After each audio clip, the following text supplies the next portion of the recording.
إلى تونس الآن، حيث قال المكتب الإعلامي لحركة النهضة التونسية إن راشد الغنوشي رئيس الحركة زار مقر الاتحاد العام التونسي للشغل والتقى أمينه العام حسين العباسي. وأكد المكتب في بيانه أن اللقاء كان إيجابيا، أكد خلاله الطرفان على العمل من أجل تحقيق أهداف الثورة.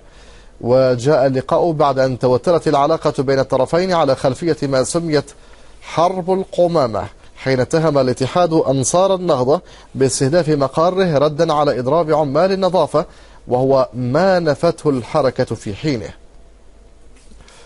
من جانبه شدد راشد الغنوشي رئيس حركة النهضة عقب اللقاء على احترام حركته لاستقلالية الاتحاد، منوها بدوره ومستنكرا كل محاولة للنيل منه.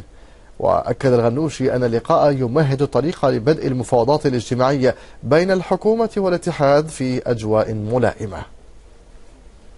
النهضة من جهتها أكدت في هذا اللقاء استنكارها للنيل، لمحاولات النيل من الاتحاد التي جرت من بعض أطراف.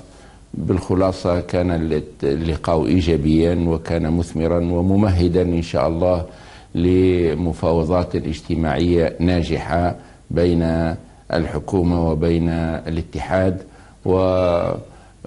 وهذا جزء من مسعى عام تقوم به النهضة لتنقية المناخات السياسية والاجتماعية بالبلاد.